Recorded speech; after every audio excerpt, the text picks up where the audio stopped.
Hello. Welcome to Painting Happy Little Minis. My name is Leona. I'm one of the Game Trade media editors here, and we have Dave and Gretchen, hosts of Painting Happy Little Minis. Hello. Hello, everyone. Hello, hello. Welcome to everyone who's watching. We are doing another episode of Hobby Hangout, where we get together in our respective places and we paint minis. Dave is in a cave. Yes. In a faraway land. We're not sure, It might be New Zealand. We don't know. No, it's not. It might be Baltimore City. It might be Baltimore City. Same thing, Yeah, New Zealand, Baltimore City, very much. That's insulting. That was mean. I take that back. That's a terrible thing to say. New Zealand is a beautiful place. Well, yes, they've shot movies in both places. Yeah, indeed. Good stuff. So, hello, guys. How are you guys? It's been a week since I've seen you. It has been a week. Yeah. Full week. What a week. Hi, Don. Hi, Josh. Hi, Dave. Hi, Jason. And hi, Facebook user. It's those painting people again. Hi, Dave. Thanks for joining.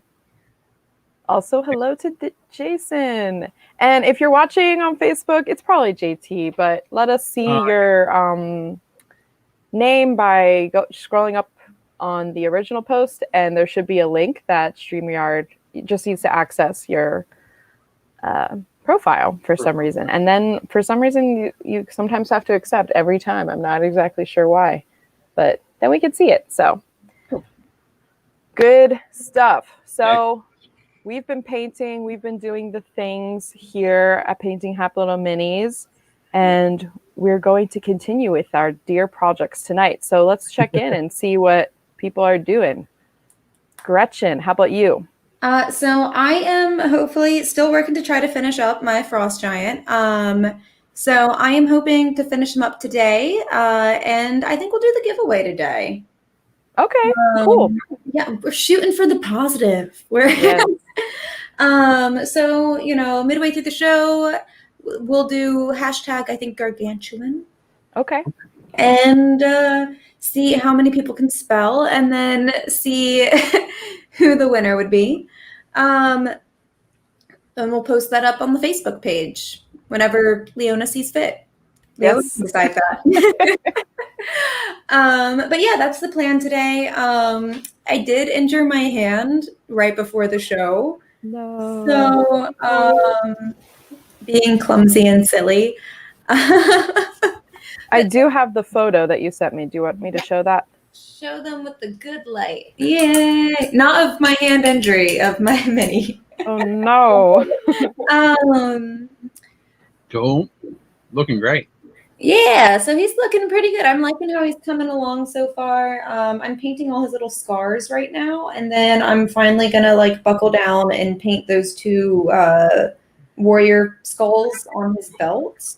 Oh, these ones right in the middle? Yeah, those ones. Right. The only thing not painted on this mini.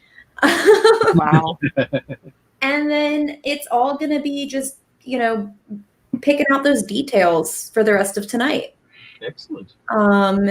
Dave, I injured my hand. I did. I actually sliced it with a knife, cutting cheese. She says with an obvious sword in the background. That is not a sharp sword. That's a dull sword. No, it's not even that. It's a training sword. It's a fader. Oh, okay. Because is that a dull sword? I don't know. I train in the backyard, which is Dave's like, I'm bored already. I've never cut myself with any of the sharp weaponry I have ever used. Knock on my table, and I have only actually like cut myself with a sharp object when it's been like weird things. I was telling them before the show that the last time I needed stitches for my finger was because there was a dirty knife in a bag of Mardi Gras beads as I was cleaning out the house.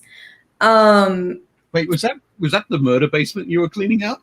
No. Okay. I was helping my parents clean out their basement. Oh, no.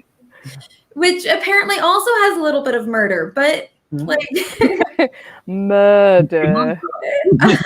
Mardi Gras flavored. It's Mardi Gras. But yeah, I tried to slice my thumb like a slice of cheese. But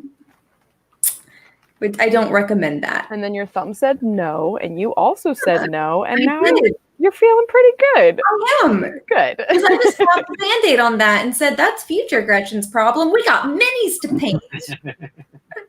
We got people to see, minis to paint, frost giants to complete. Well, actually, severed heads to complete. Yeah. So it's all very themed. Get it done. Yeah. Injure myself with my own fader. The nerve. The nerve. So, Dave, what are you going to be painting this evening? Well, just quickly, I thought I'd... Oops, no. I wanted to put Dave on screen. I'm sorry. It was just Gretchen there for a second. I love that. Just no. Last week, I was painting this guy. Mr. Malignant. Yep, this is the plague furnace part of the miasmic malignifier. Cool. So I finished that. Going on top of him. Yeah. So that's going there. And then, so the miasmic malignifier. Wow. Is now complete. I'll bring it out closer. That is awesome. So check out all those little flies. Oh my goodness. That's fantastic. It's kind of disgusting, right? No. Yeah. It was like the little cicadas outside because they have the black little bodies and the wings and the little red eyes. It could be. It could be like that. But yeah, so I've got that finished, which I'm really excited about. The client's dropping off tomorrow to pick it all up. Hooray! Yay! And then I have been working on... Oh, where'd I put it? There it is. Yes. Jason said super bong. Dave says someone definitely tried to make a bong out of that, which is something we did discuss last episode. And Don says very nice. Yes. Thank you. Which, the painting or the bong? No, the painting. Hope so. So I'm working on this piece of terrain for my own gaming table. Cool. I'm doing basically a whole set of Imperial terrain like this that matches the basing that I did for the Chaos Knights last year. Gotcha. This one usually has a knight on it that's sort of pushing through the buildings. And so I used exactly the same colors and scheme and everything there. So I'll have a whole table with all sorts of stuff like this. Nice. On it, that kind of thing. So it should be fun. So I'm doing, obviously you can see that there is a lot of gold, a lot of silver. There's a lot of like copper on there as well. So much detail, so much detail. I was I'm part of what's known as the Adepticon spray team, So usually we've done it twice. So we missed out on doing it in January this year, but we'll probably do it in January next year. Is we go out to Illinois, and one of the organizers of the like paint for 5 days, right? just 2.5 days. Just 2.5 days. We get there on like Friday afternoon and paint until Sunday night. Okay. But yeah, so we paint terrain for like hundreds of tables. But the first year we were doing some terrain like this, and I suggested that the banding on it should be gold because I thought it would look really cool. Yes. I didn't realize, of course, that like on the 80 buildings that we had to do, that would take like me and 2 other people an entire day to do. Oh, So you did it anyways, right? We did it anyway. So I felt when I came to my own table, if I didn't do it, somebody was going to say something to me. So I had to do it on my own stuff. specifically one of those 2 painters that did that? One of those 2 painters, any of the other guys on the spray team. There's like 12 of us. They'd be like, "Oh, we noticed, Dave, you did not do the gold lining." Yes. Why is all this banding the same color as the stone? And you're like, I have no idea. I don't know. It was gold. It must have rubbed off. But yeah, so I just had to do that. And so hopefully I should finish this tonight. There's not a lot left to do. There's just lots of little tiny details. There's probably on this one's a little bit better. There's probably only about 40 skulls to paint. Okay. But this piece had like 80 tiny little skulls. Look at them. Oh, all up at the top. Yep. Up there and on the door or the window. Yep. Lots of little skulls. Oh my goodness. So if I get all of those done, then I can start to work on this guy. On that guy. Yeah.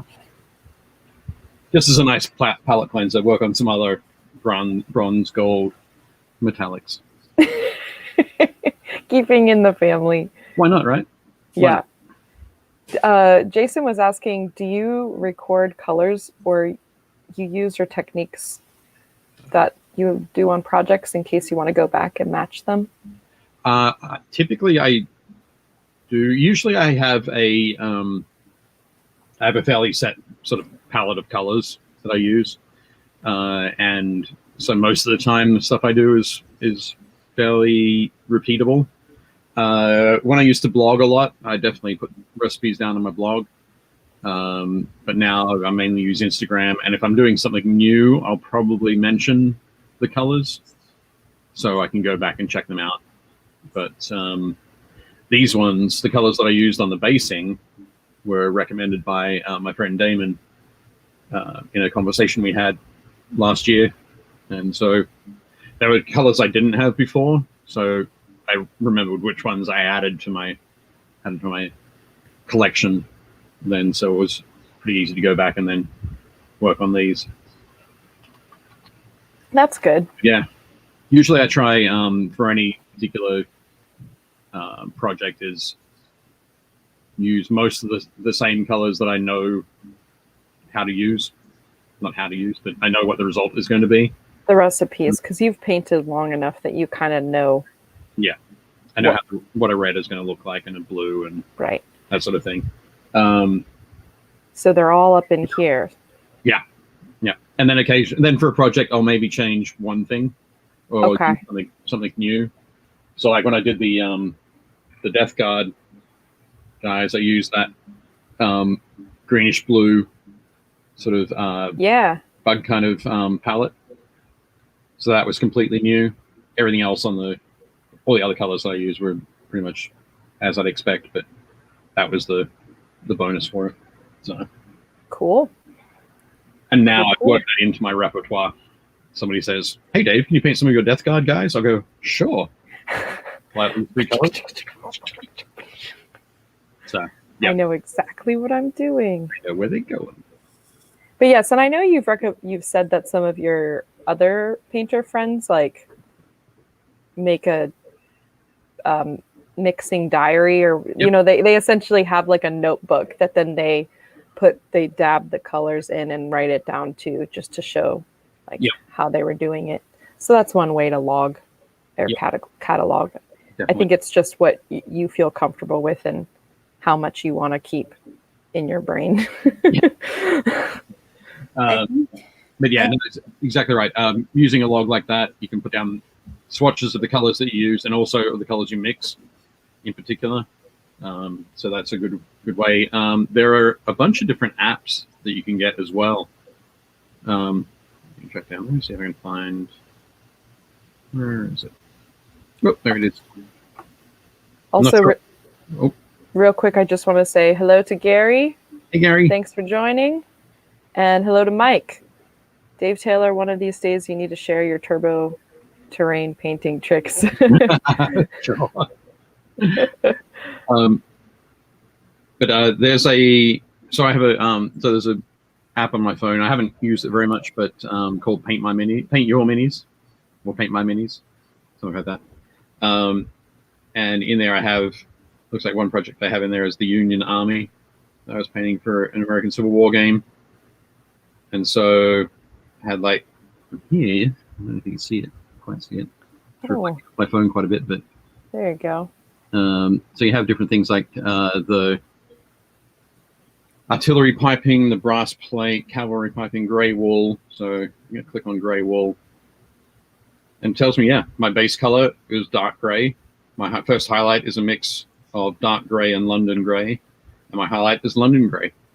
Nice. So yeah, it's definitely a good one there. You can go through and go. Union blue jacket, mix of black and dark Prussian blue, highlight of dark Prussian blue, highlight of dark Prussian blue, Thunderhawk blue, then a highlight of Thunderhawk blue. Right. So it's a really good one for that kind of thing. And you can also take photos and link them to that project in there. But it was called Paint My Mini. Yep, I think so. Yep, Paint My Minis. But there are a few others as well that you can use. So if you're used to using your phone a lot, like most of us are, I suspect, that can be a really good one. I'm just looking it up so I can put it in the chat. This is the app that Dave was talking about, I believe. It's called the Miniature Painting app. Yep, Paint My Minis. Yeah, it's a German developer. Yeah, DE, nice. And what were you gonna say, Gretchen, about painting minis? Oh, I was gonna say mixing colors, I should say. I never, I think, in my entire artistic career, have saved a color. One and done.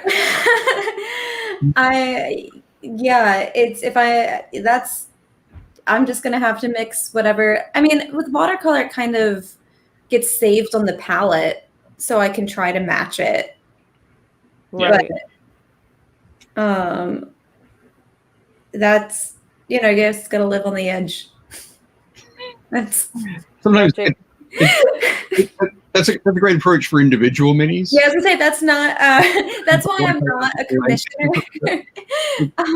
It's not such a good one for if you're like painting your 200 model army of something.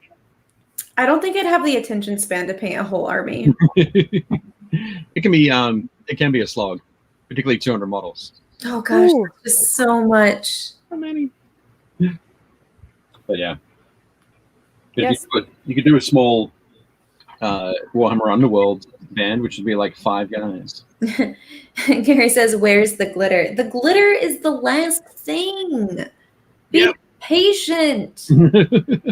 I have to finish doing all the pretty little details, and then I have to figure out where I want the thicker bits of snow, and then the wrinkle glitter, and then just like the meme." And also, I need the base from Leona. Yes, which is at my office. Yes, guys. Well, I thought that we were going to be in the studio, and I was like, "Oh, I'll just grab it then." Yeah, not just yet. Yeah, not just yet. But that's cool. Gary was letting us know I bought an X3 land speeder for Gasland. Is that, 3-4, sorry, X3-4 land speeder for Gasland. is that the land speeder from Star Wars? Is that like Luke's land speeder from Tatooine? Yes. That'd be pretty cool for the Gaslands. Very cool. Yes, it is. Yeah, it's the one in the very beginning when it looks like a bumper car. Right, yep. Awesome. Excellent. Hi, Lucafio. Oops, sorry, I'm late. Darn that California sunshine. Yeah, fair call. We've been having some good Maryland sunshine. We have. We've switched completely from spring to summer. We'll It have is surprise wonderful. spring. And then we'll have unbearable summer. Oh no. I love every season. I love summer. That's my favorite season. I just sometimes But you called it unbearable. How dare. yep. So I know what I'm about. Excellent. So for those of you who are watching, let us know what you guys are painting in the chat. If you're painting along with us tonight, we encourage you to grab some minis and experiment with us if you're interested, or create your own mini painting diary. Josh Potter has a good question. What happens when you need a paint that they don't make anymore? It took me years to find old Citadel Bright Gold again in the Coat d'Arms product. All the gold tone between then and now wasn't a good match. Let's hear it from multiple decade projects. Well, that's one way to avoid that problem is condense the amount of time taken for your projects. Ah, there you go. Step number 1, don't take many decades to finish a project. Step 2, what is? Yeah. Well, step 2 would be if you have specific paints that you must use for that project, buy a couple of pots of it, seal them up in a Ziploc bag, like a vacuum sealed bag, and pop them away with the project. So that when you're going to come back to it, you've got them there with the project. You don't have to go scrambling to find them. Gotcha. So I would suggest that, because invariably the companies that make the paints are going to change them at some point. Yeah. Even if they have only changed like one paint in the last 20 years, it'll be yours. Yep. It'll be that paint. So, I don't know if this is a good idea, but is it possible to just, I know it's an army, but essentially like you have old guys and then you just have new guys, like you take them a whole new direction. And then, or like if, for example, if gold was a choice color, here we go, you need the Coat d'Arms product. So you have this gold, but instead of making it either the major color or like an accent color, you only put it in like one place so that your eye doesn't realize that actually it's a different that's a good color. Idea. Like it still looks like you're still putting gold on your soldiers to make them look unified, but you basically change the scheme so that you don't have to keep using the major paint. Yeah. So yeah, that's a good idea for sure. Obviously, Josh Potter, it sounds like you probably figured that out. Yeah. But Josh knows. Apparently it's raining in Texas. What? No, It needs to rain here. No, it doesn't. Yes, I love the rain. Also, what does Leona have? A werebear? I have in my hand. There we go. Very, very bright because I'm painting it white right now. But it's actually a snow bear. No, snowy owl bear. Snow bear. You mean polar bear? Yes. Yes. No, It's a snowy owl bear by Gale Force 9. And I was just putting it together with some super glue. And now I'm going to be painting over it because I don't actually have a spray primer. So I'm going to be using this white as a primer. And yeah, cool. The white is just super overexposed right now. So that's what it is. Excellent.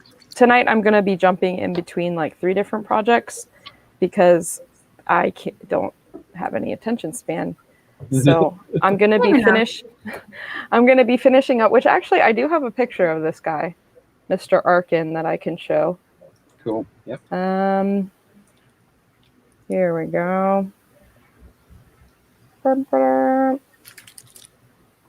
me zoom in a little bit. So here he is.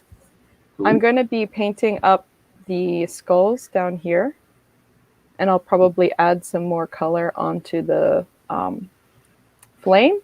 But you can see my somewhat sad attempts at highlighting these muscles. And I'm leaving his head this orange color because I don't know how to fix it. And then what I did with the gray, I went back in with the silver metallic and put it on the edges. Right. So like so that became the highlight instead of me actually highlighting. Okay. I think in person it feels a lot more successful. Cool. Than maybe this picture shows. So. Yeah, that's where I thought you were going to go when you were saying somewhat. I thought you were going to say somewhat successful rather than somewhat sad. That made me sad. I was hoping that you were going to say successful. Oh, yeah. Yeah. I think it was somewhat successful. Let me know what you guys think. So I'm definitely learning. Cool. And then my other guy who I'm going to paint, you can't really see it in this shot, but basically I need to repaint his whole back because it's all just brown because I didn't know how to dry brush Okay. properly. I actually should have taken a picture of that to show, but I did not. So, okay. Yes. Cool. That is what I will be working on this evening. And hello to Roger Moore. Also hello to Jason. I don't know if we said hi to you earlier. Not painting, but making paint racks. Very cool. JT says, not painting tonight, building another Silent King commission. Ooh, very cool. Nice. That's an awesome model. Is that for 40K? That's for 40K. Yeah, that's from the new Necron range. Nice. It's a very, very neat model. Mike Becker has been painting a Chaos Lord for his Hounds of Abandoned force. Abaddon. Okay. Not a spoiler. Sorry. Cool. Cool. That'd be fun to see those. Jason is working out some WizKids Magus in between crafting some dungeon ruins. Nice. This is what Lucapio asked. Oh, am I painting a pet for Gretchen's Frost Giant? Oh, that would be cool. Yeah. This little snowy guy. Yeah. Excellent. There you go. I think the scale is a little off, but he would be a baby for this Frost Giant. He would be. Well, I mean, this is he's supposed to be big.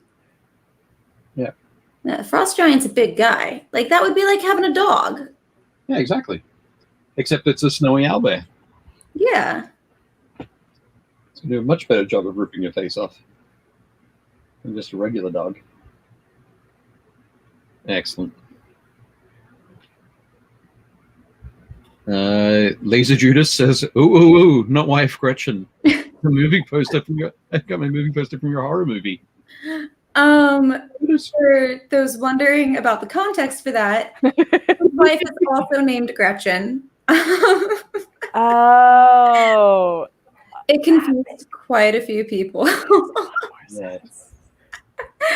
And I was in an independent horror film. Excellent. Has the movie been released yet? It has not. It premieres this summer at Carolina Fear Fest. Cool. It's called Bloody Summer Camp. It is made as kind of like a menagerie of a bunch of 80s horror films. Most notably, I think, draws most of its inspiration to was it Sleepaway Camp? And also stars one of the stars of Sleepaway Camp. Yeah, it's eventually going to be on Amazon, I think. Amazon. Oh, wow. Like, you'll be able to purchase it for like $1. But yeah, so that was fun. That was a fun time. Excellent. I'm trying to see. I'm running out of horror movies. Oh, good. So you can just choose that one and. That'd be good.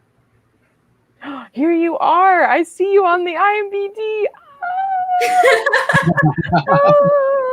I'm going to put it in the chat. So exciting, everybody. Excellent.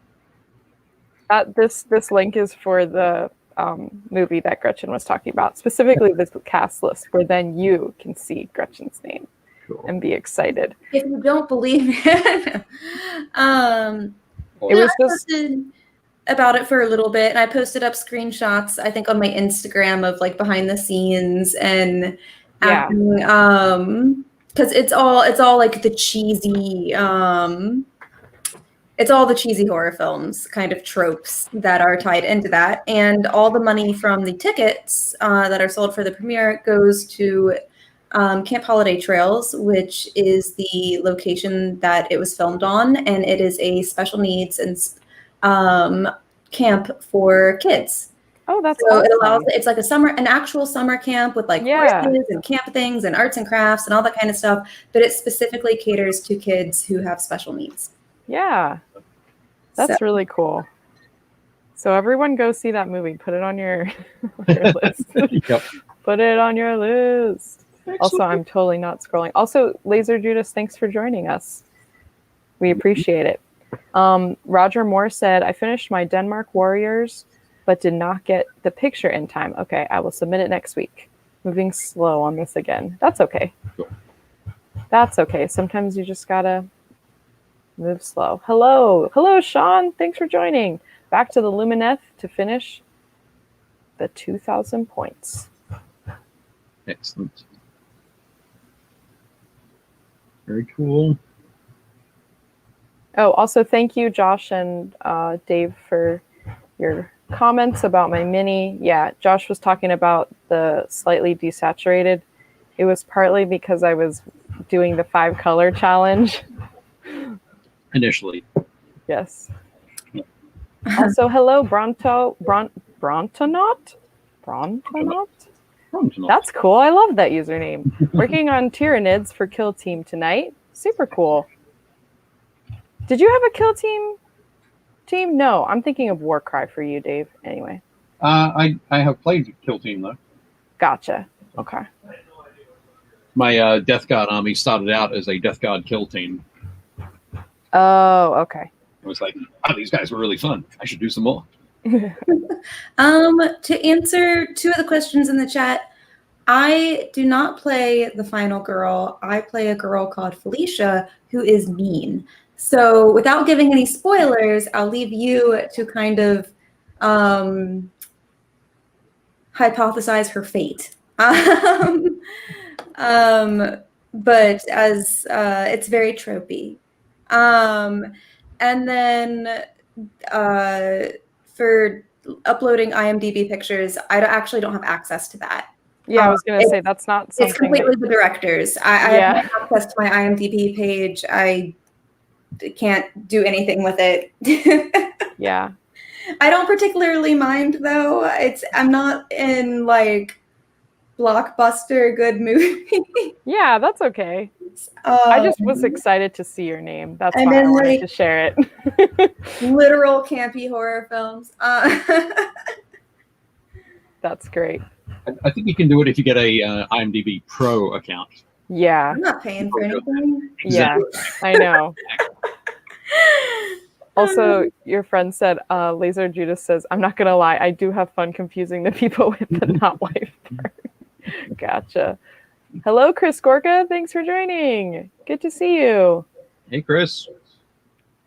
And James is painting Black Beauty. Or no, not paint. James is making paint things and then pink racks. And then Black Beauty is almost done. Yep. Kill Team is so much fun. It is indeed. Am I correct in it's like kind of like Warcry, where it's shorter with it's the smaller bands? Yeah.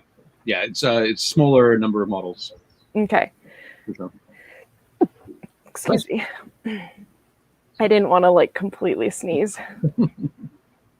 a good time. That's cool.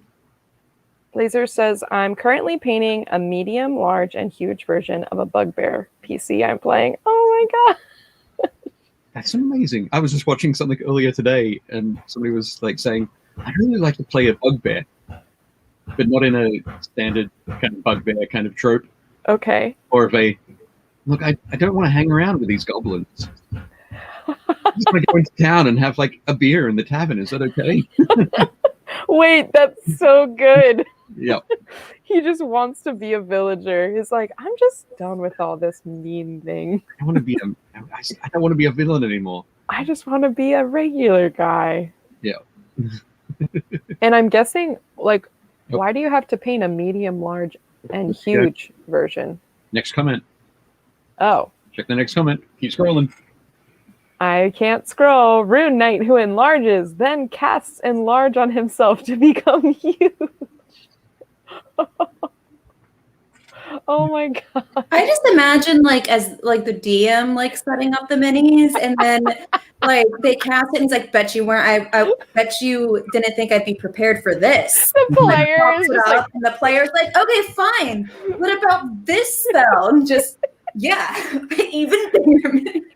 just slaps down the mini. I have a friend who does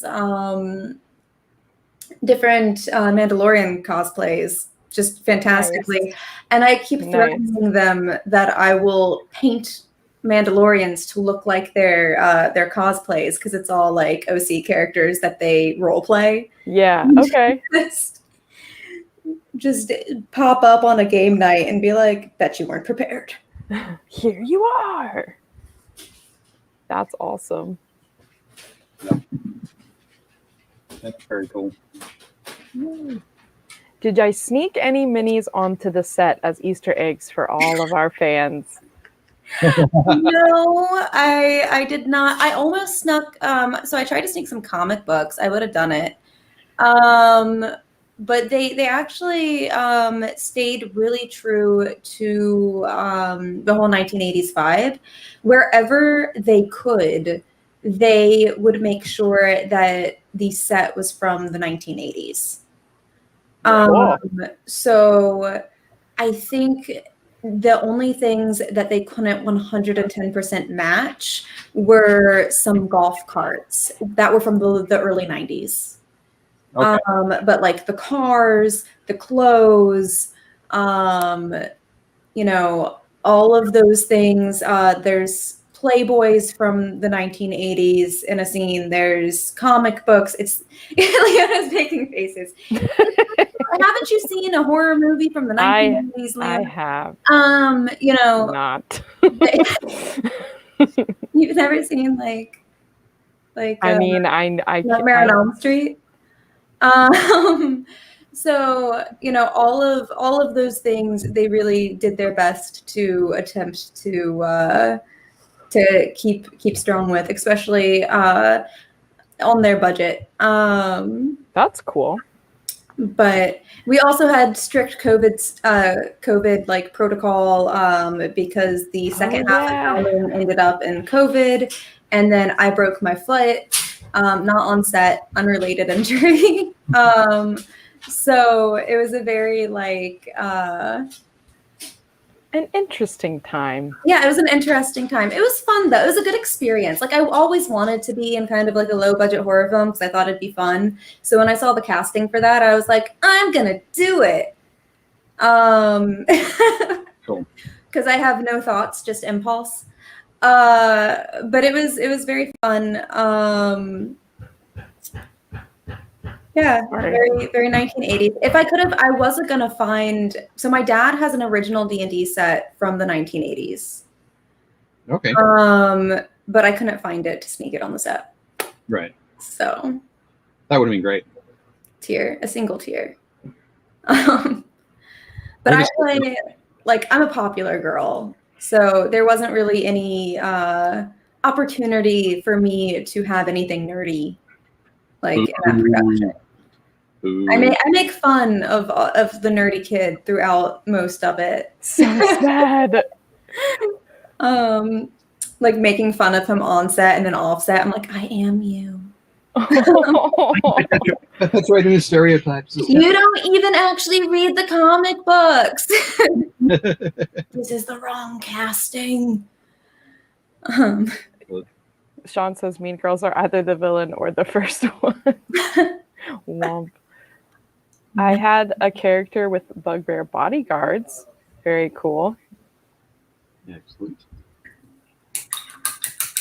I gotta say, I never dreamt of starring in a like an 80s horror film. It's like I didn't dream of it. I just had the need. the need. Yeah. I grew up in Australia, which was kind of like growing up in an 80s horror. Yeah, close enough. There's critters. Like campy horror film. Incredible. Welcome to Australia. It's a horror film. I think they're really fun, and I enjoy watching campy horror films. But if I could make a living doing cheesy sci-fi creature features, Yep, that would be my jam. Because Sure. I am so much more about Sharknado than I am about I'm not super involved in the horror scene. I'm just kind of like horror adjacent because I like all the sci-fi stuff. Right. Which was really funny on set because everyone was like, "What's your favorite horror film?" And I was like, I don't know. Star Wars. I love Jurassic Park. But yeah, no, I would if I could just make a living out of just being in horrible creature features, I would do that. That'd be cool. Just sword fighting a guy in a T-Rex suit, call it a day. Entertainment. Done. Excellent. Another day, another dollar. I used to have a joke with one of my writing friends in college that we would just send scripts to the Sci-Fi Channel every Christmas with a bottle of wine until they hired us. That would be amazing. Did you see what Laser Juice says? What's your favorite horror movie? Glitter. Accurate. Yeah. Excellent. That's funny. Yeah, so they had good continuity. Sounds like they tried, at least on their budget, which is always nice. Definitely tried with the budget they had. It was not a large budget, so. Oh. Josh Potter says my 80s horror film experience usually ends with, and I would have gotten away with it too if it weren't for those meddling kids and their dog. If I could be in Scooby-Doo, I would be in Scooby-Doo. I watched this really fun short. It wasn't even a long documentary video, but it was maybe 15 or 20 minutes, and it was interviewing the voice actors about Scooby-Doo, and it was honestly amazing. They were all like, yeah, we just were so happy to be part of this project. It was such a Valentine. And it was just so great. It just looked like so much fun. I wouldn't want to be in super serious movies. I would just want to be in just fun. Why is everything got to be serious? I would have the worst career ever. Cool. That would be good. Carrie says my wife likes creature films. Nice. So, It's like that pizza place that we went to, Gretchen. Do you remember in Indiana? Yes, What was that called? It was called Monster Pizza. Yeah, Monster Pizza, I think. It just had cool memorabilia everywhere. I felt like You want me to see? I think I have pictures of it. I definitely have pictures on my Instagram. First of all, the food was delicious. Second of all, it surprisingly delicious. And then it had just awesome stuff all over the walls from tons of old horror films and creature features, classics, Creature from the Black Lagoon? Yeah, Creature from the Black Lagoon. There we go. Dave's like, I know this. Yeah, no, really. And it was so random. It was just in the middle of nowhere. In the middle of Indiana. Just there, hanging out. And you walk in and it's just so much fun.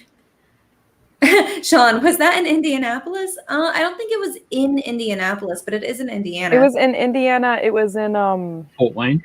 Not Fort Wayne. It was in Decanter. Decanter. I couldn't say it. Decatur. Because I messed up. Decatur. saying it. Decatur. Not Decanter. I said decanter. We had to stop filming so much in the beginning because I kept saying it wrong. It's okay. So many It helped bloopers of me not speaking correctly. Just It helped me remember it. Decanter. Man, I am having trouble finding that. Anyway, if I could find it, I would show pictures, but it's all good. Cool. I don't know where they are on my computer. What is time? Because I have everything listed by date, but I have no idea when it was. Oh, Dave. Skulls. Making some progress. Skulls. Skulls. So many skulls. Guys, how many skulls do you think Dave has on his? Whoever guesses, it's like the jelly so beans. many. It's like the jelly beans. Whoever guesses Whoever guesses wins a small prize. gets a prize. If Everyone's gonna someone, start guessing now. if someone gets the closest, I will give you a small prize. I will send you a small prize. But that means Dave also has to count all of them first. Yeah.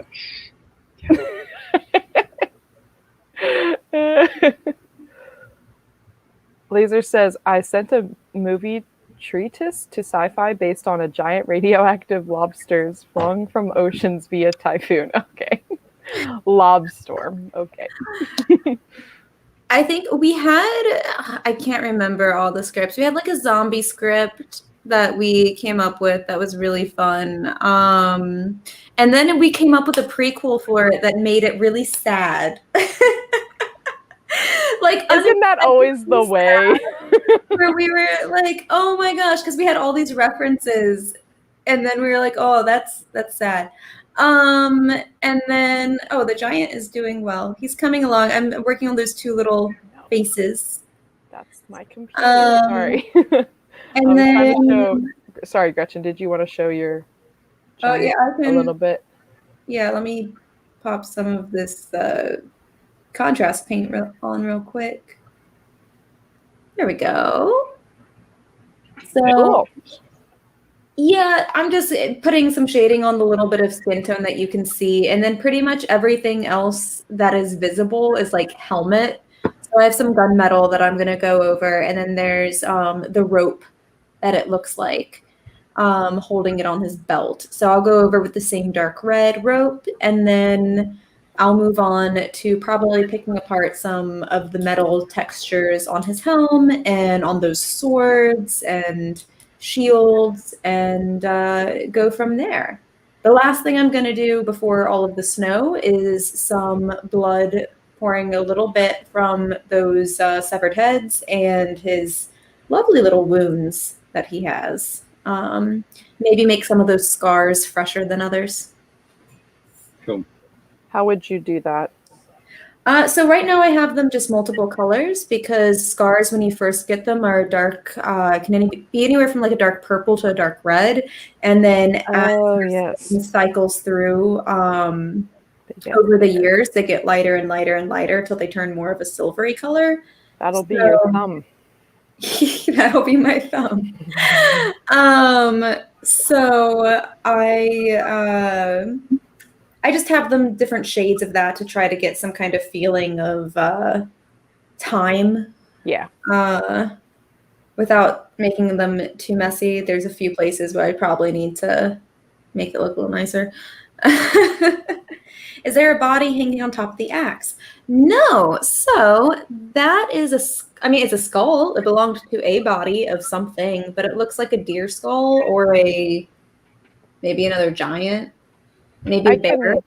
Here, I have the picture. Let me add that. There we go. Yeah, that's what it looks like.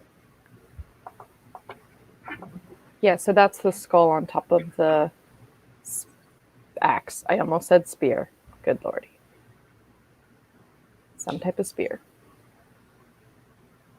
Nice. Are you going now? Did you go over these like metal pieces? Yeah, so that has highlights on it to make them look more okay, cool, metally.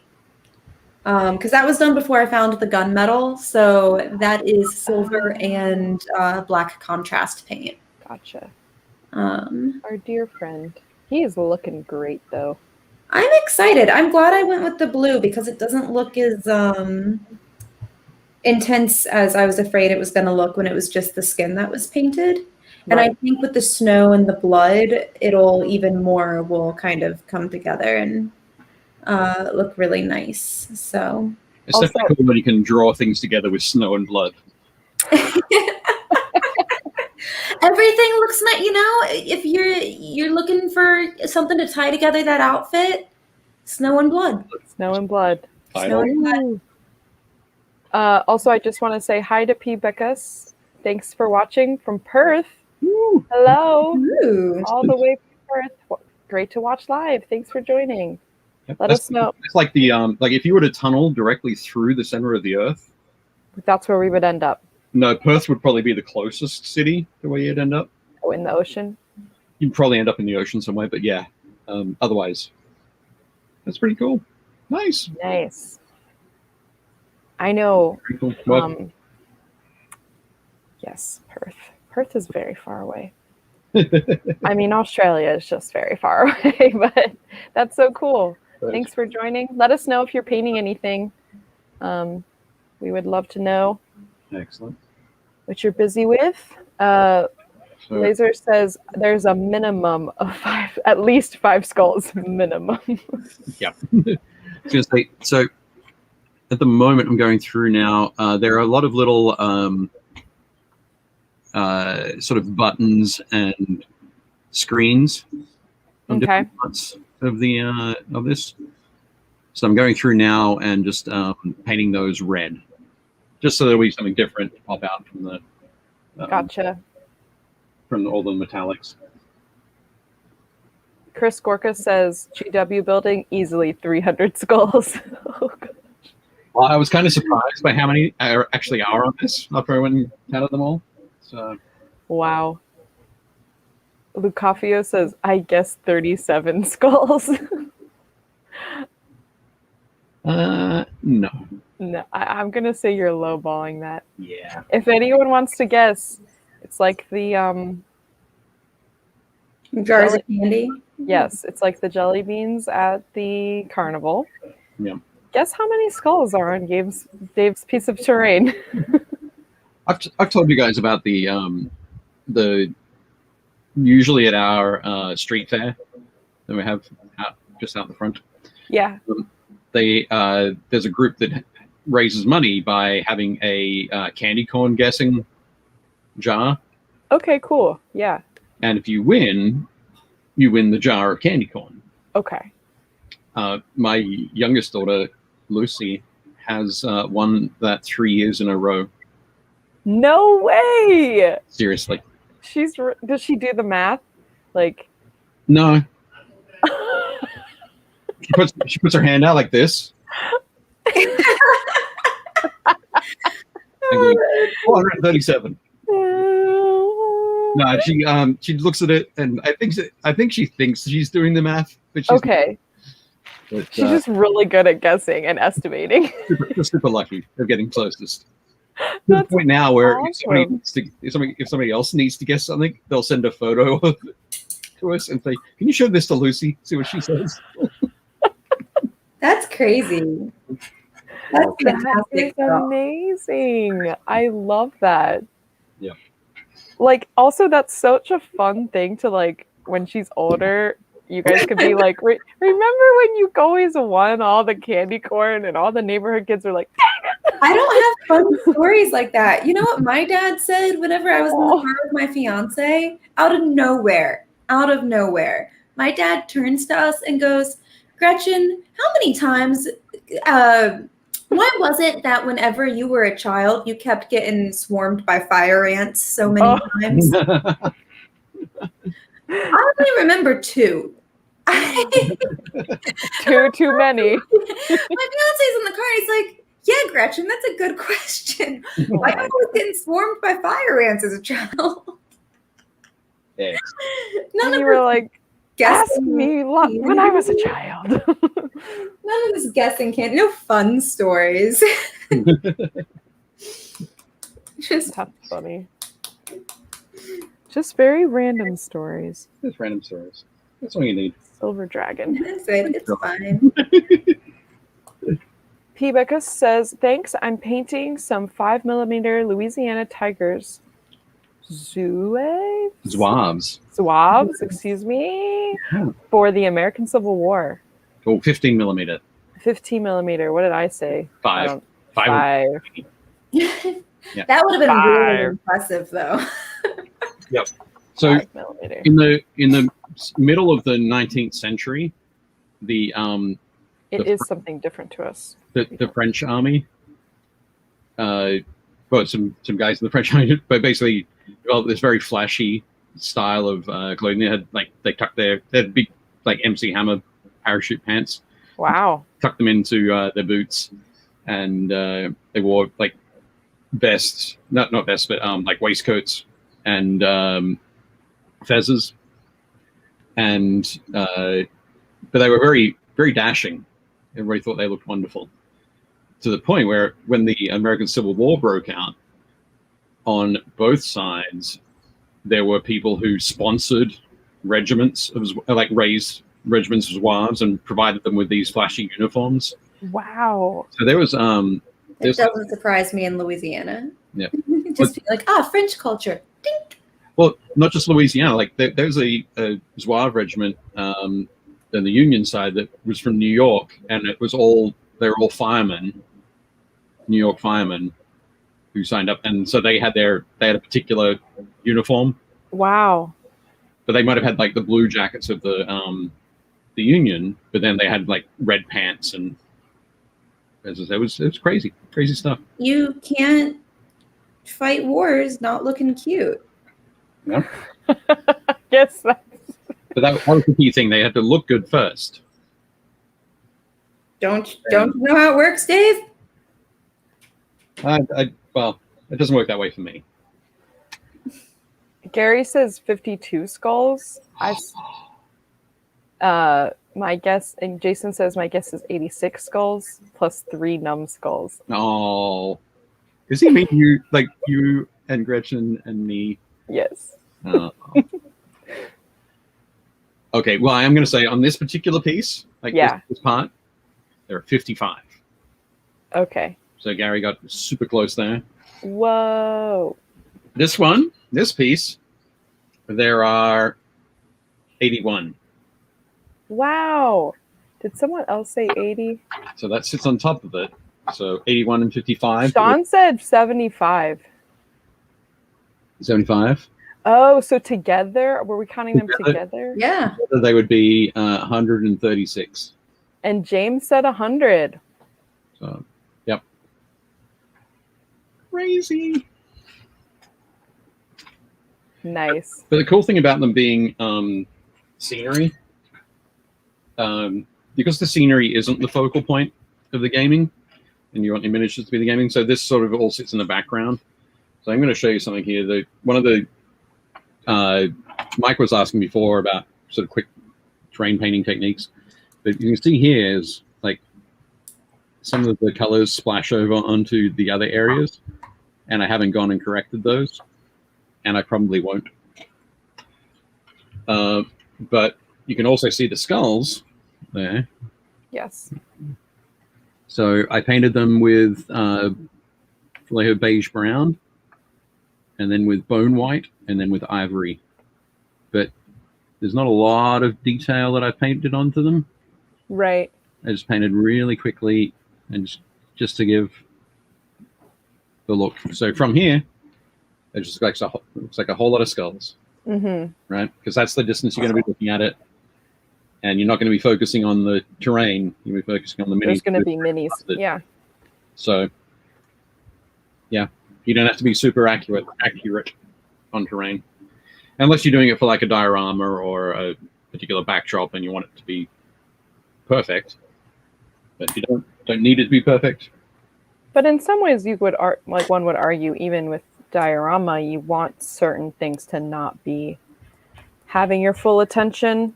Oh, you definitely don't want them to have your full attention, but if somebody does look at it, I see what you're saying. Then it'll be amazing, you want it no to matter look what. amazing as well. Yeah. As well. Yes. So, Chris Gorka said, I'm building the newest lot transport for Star Wars Legion. Cool. excellent. Am I saying that correct? I don't know. I have no idea on that one. I'm trying to get my light to be better, but I think I made it worse. It's fine. Oh. Apparently, some engagements in the early, or regiments in the early Civil War, soldiers had trouble telling who was on what side because the uniforms were not yet standardized. Yeah, I remember hearing that, like in some of the early battles, and then they were like, "Okay, blue for us, gray for you. Let's just get this straight. None of We're this gonna be blue. brown." We're gonna be not blue. Yeah, All the blue dye. You can't buy any blue dye. yeah, basically. Yep. Oh, and apparently some local regiments really went out all on their decor. Yeah. And Gary said, yeah, the New York Firemen were the 69th Regiment. Oh, interesting. Yeah. Cool. That's fun. Yep. Yeah. Quite cool. Civil War fun facts. Yeah. Well, my dad was still a huge Civil War buff. So like growing up, we went to, and living on the East Coast in Maryland, we went to lots of Civil War battlefields. Guess who got to see all those variations of those uniforms? This girl. Oh.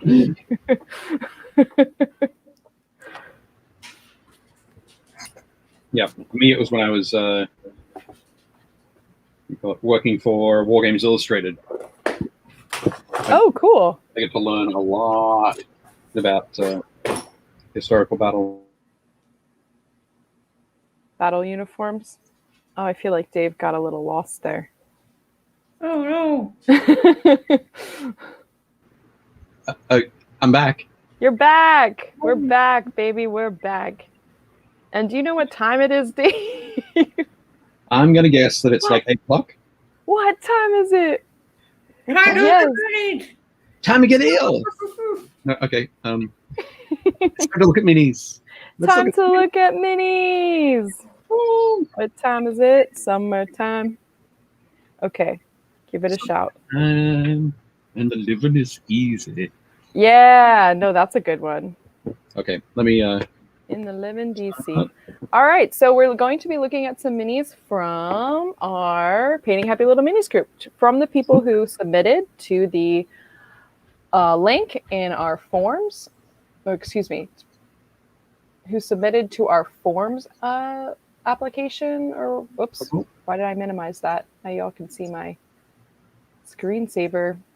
I was trying to get the link, but I forgot I was sharing the screen, so that's exciting. So first up, we have Chris Cox, who submitted a mini from Monster Apocalypse. Still working through those. They are looking really nice, and this is apparently Titanica. Titanica. That's cool because she is huge. If you look at the so that's like a radio mast. Yeah. She's holding, is about to beat something we're up with. But yeah, this is huge. I didn't realize that that I guess I haven't seen a lot of the recent releases for Monster Apocalypse, but yeah, Chris is doing a great job on her here. Looking very cool. And I guess they have some units that are like really small, because I'm thinking like the monsters are bigger than her, like the really big ones, but then like the little tiny, because she's like stepping on a tank right now. Yeah. They definitely have the smaller tanks, the support units, that kind of thing. Yeah, that's what I'm thinking. But I think she's still pretty big. Like looking at the size of his hand there. Yeah, I guess you know his hand is, but yeah. His hands are very tiny. But no, looking great, Chris. Yeah, I'm really liking her. She's looking awesome. I love like some of the. Oh, yep. I was gonna say I really love the so the triangle of the pink. So right here. the gaiters and the helmet. So you got the eye moving around to the thing there, taking your eye all around the model. Nice work. Super smart. Looking good. Excited to see that. And was it Detective Conan for my screensaver? Yes, it was. You never have too much of him in your life. Clive Mills with a storm giant. He would be like the neighbor for your giant, Gretchen. I decided that he's your giant's neighbor. I think they would get along. They're both blue. They're both blue. They are both blue. He And looks both- like he has a little bit more money though. Yeah, he's a little wealthier. Your guy is like, he's out camping. Having a time. A little bit of a budget giant. Yeah. Falling on a budget giant. That's Like that yours. guy, like his beard is well groomed. He has Yeah. no open wounds. He doesn't have a million swords stabbed in him. He obviously, like, there's blood on his weapon there at his feet. He obviously takes care of business. My guy, I don't think quite. I mean, he's obviously alive and has lots of skulls, so he's taking care of something. Taking care of himself. There we go. Yeah. But I like Yeah. Chris has done some Clive, has done some nice work on this guy.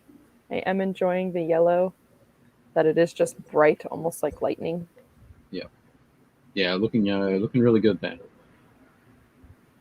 I think it'd be great to see those two together.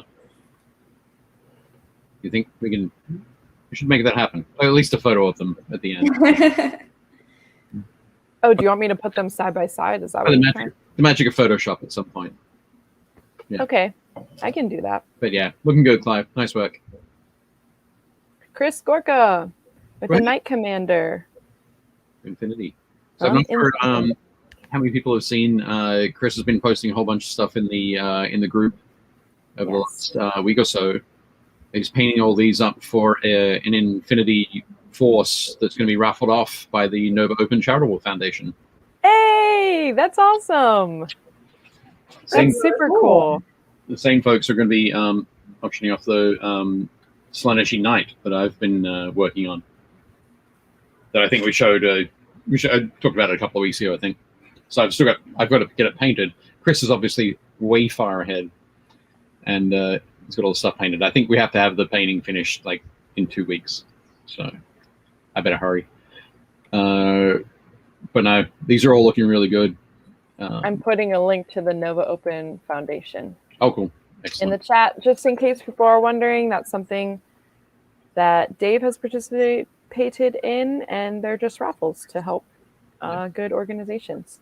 Yep. So they're Doctors Without Borders, Breast Cancer Research Foundation, and the Fisher House Foundation. And I think last year they raised like 170,000, something like that. Huge. Wow, that's awesome. Chris says finished up and shipped back to them. Already? You've shipped them back Congrats. already? That's amazing. Making me look bad there, Chris. Ooh. Chris is like, Yeah. Dave's like, I want to paint my cool bong. The bog isn't going. I'm just joking. I'm just joking. No, they're looking really cool. I'm loving them. I love Infinity models. I don't know. I'm a sucker for Corvus Belly models. I just think they do a good job. Super crisp, great styling.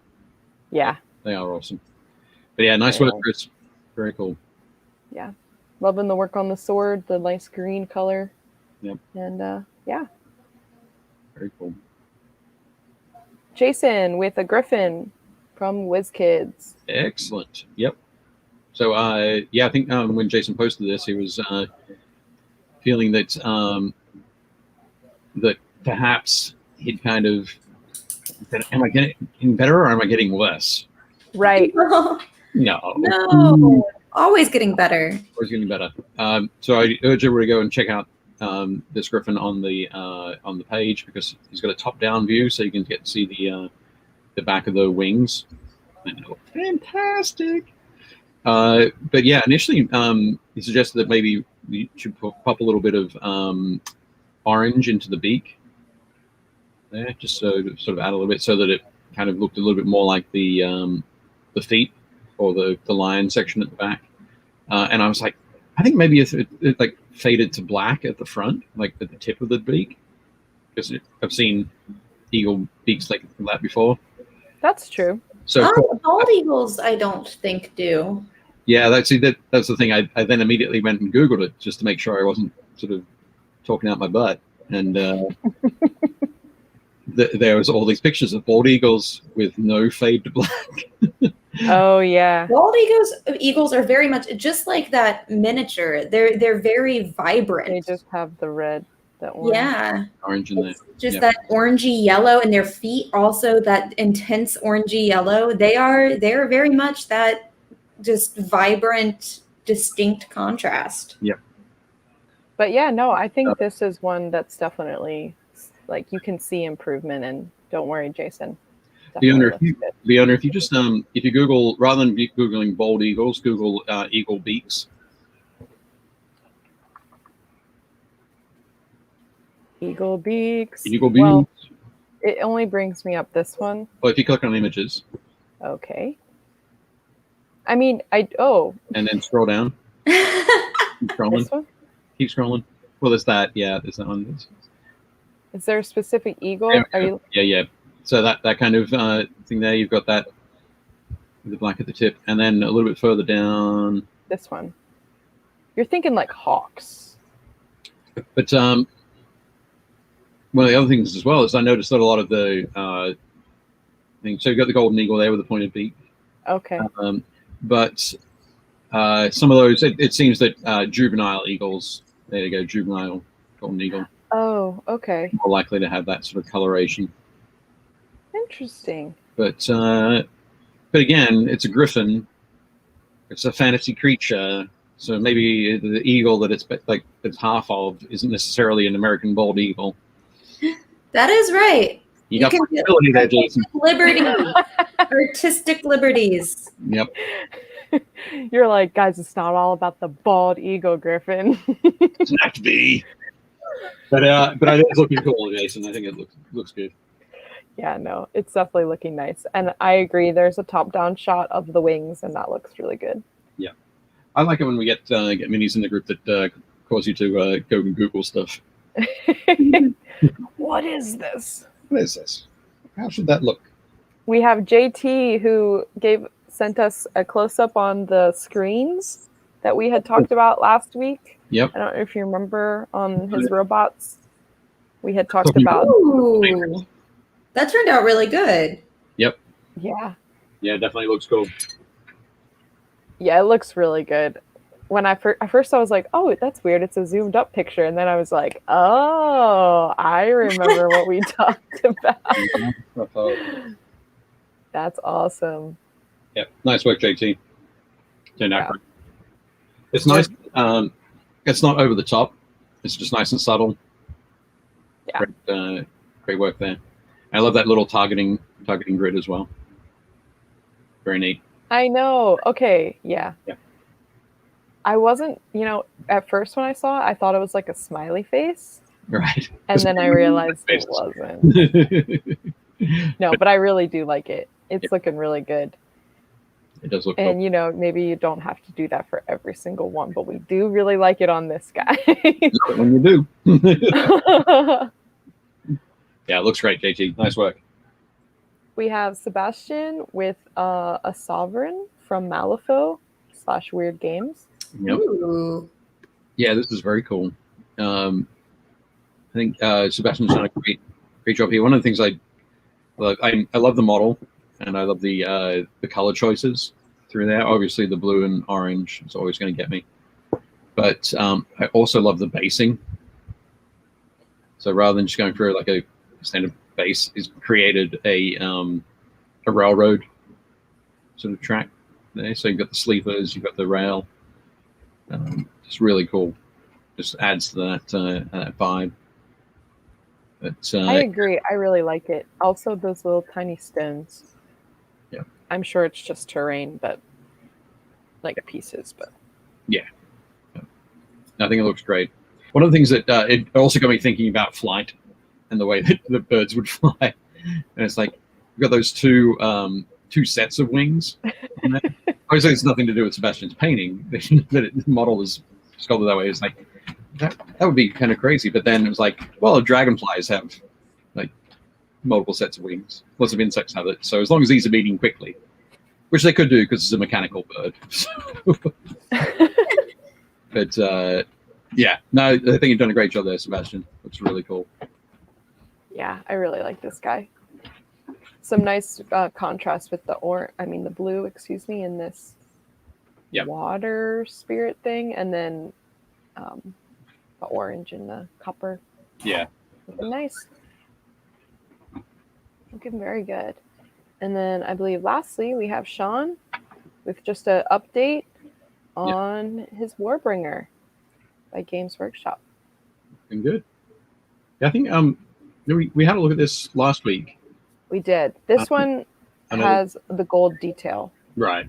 Cool. Yeah, because I know we were talking about the like the chevrons and the lines and that kind of thing. Yeah. But yeah, the gold detail. So much trim on the airline. Sean's got lots of silver trim around the edges of the armor plates. So yeah, using gold on the weapons there really sort of helps separate them from the rest of the model. It doesn't flatten. If it used a lot of silver trim on there, it sort of flatten back into the model. So I think great choice there, Sean. It looked very cool.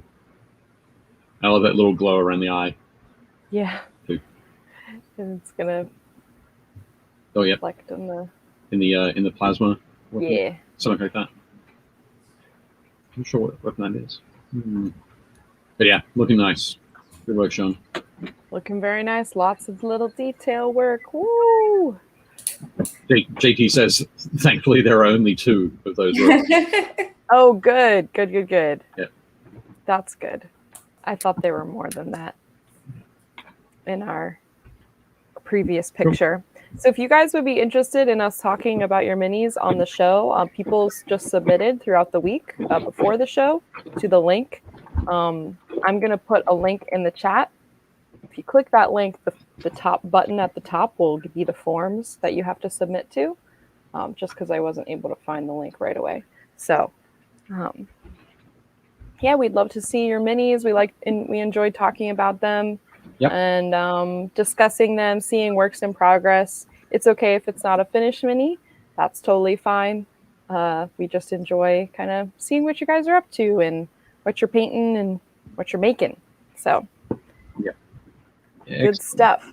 Thank you to everyone who did submit this week. And we look forward to seeing what you guys are continuing to do. Very cool. And Chris also said that they had them for about 2 weeks. Cool. Good stuff. Yeah, I usually run a little bit late on my submissions anyway, so not too bad. They're like, oh, it's just Dave again. Running late. God, Taylor, get your act together. Get your act together, Dave. All right. So Gretchen, let's check in with you. See how. Yeah. So I am doing all the detail on his metal work. So I got that helmet matching. So you can match the metal on his axe. And then I went through and I added some highlights to the edges of all the metal. So you can kind of see the pattern a little bit better there. These guys are now painted and they have their helmets on and they have the rope painted. So now everything is painted now officially. And now I'm just going back through and I'm adding the edge highlights on all of the metal, repainting any of the bits on the swords that need to be repainted. And then I will probably hit up a lot of that fur because I kind of quick rushed through it in order to get all that base color on. And I want it to look a lot cleaner before I add any other stuff. But for the most part, all of the colors are down. He has all of his skin tone, all of the scars, all of the everything is in some way, shape, or form painted, except for the blood and the snow and those little fine highlighty details. So, Cool. Woo! Final stretch. doing it. Doing it. Make it happen. Cool. Do you think you'll just add more layers of color to the fur? Is that kind of what you're thinking? Yeah, I want to, there's a specific thing that I want to do. Well, I want to see if I can do where I dry brush a little bit of maybe a black or a gray over top to get a certain effect. I don't know if it'll work. If it doesn't, I'm going to hide it with snow. If it does, it'll look pretty and I won't hide it with snow. Excellent. That is fair. Always good to have the fallback plan. That's about as much planning as I do. So that's the goal there. But yeah, this guy is starting to finally kind of shape up. Cool. So I guess if you want to win him, you should hashtag gargantuan for his gargantuan base. Oh, that's good. Yep. So we should start throwing that in the comments now. Yeah, you should start just doing that, I guess. Cool. I feel like there's a way for me to make a banner that I can do that. Okay.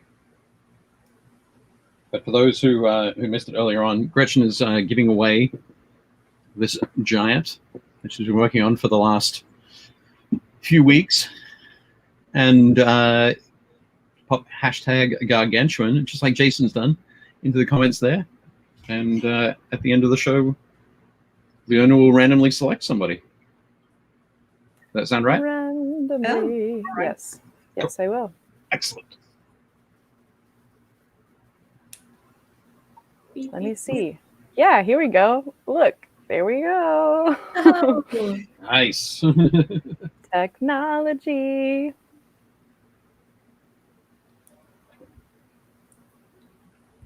There you go. I have put one coat on Mr. Snow Bear and one coat of white paint. So now he's drying.